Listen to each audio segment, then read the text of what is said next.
তো hello friends, তো marble নিয়ে একটা লং ভিডিওতে সবাইকে স্বাগতম। তো আজকে মার্বেল নিয়ে ইনস্টাগ্রাম পোস্ট করছে, ওটা ছবি ভালো উঠে নাই, কারণ মোবাইলের ক্যামেরা অনেক ময়লা আছে, ছবি ঘোলা উঠছে। পোস্ট তো করে রাখতেছি, ভাবলাম যে মোবাইলের ক্যামেরা হইতেছে ভালোভাবে পরিষ্কার করে আবার হইতেছে ভালোভাবে ছবি তুলে আগে পোস্ট ডিলিট করে আবার পোস্ট করবো, কিন্তু এখন সবাই নেই। তো আজকে এরকম ঘোলা পোস্টই আসবে, এটার জন্য দুঃখিত।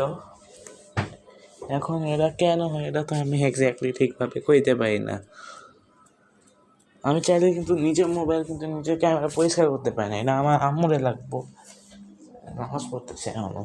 তো আমি আজকের জন্য এমনিই থাক, ঠিক আছে? তো আপনাদের ভিডিওটা ভালো লাগতে আপনারা চ্যানেলটিকে লাইক সাবস্ক্রাইব সব কিছু করে নিয়েন। আমাদের চ্যানেলে মনে হয় অনেক সাবস্ক্রাইবার্স, ভিডিওতে অনেক ভিউজ মনে হয়ে গেছে, চেক করি না অনেক কইনেরা। তো আমার মনে হচ্ছে যে হয়ে গিয়েছে। তো সাইনিং অফ।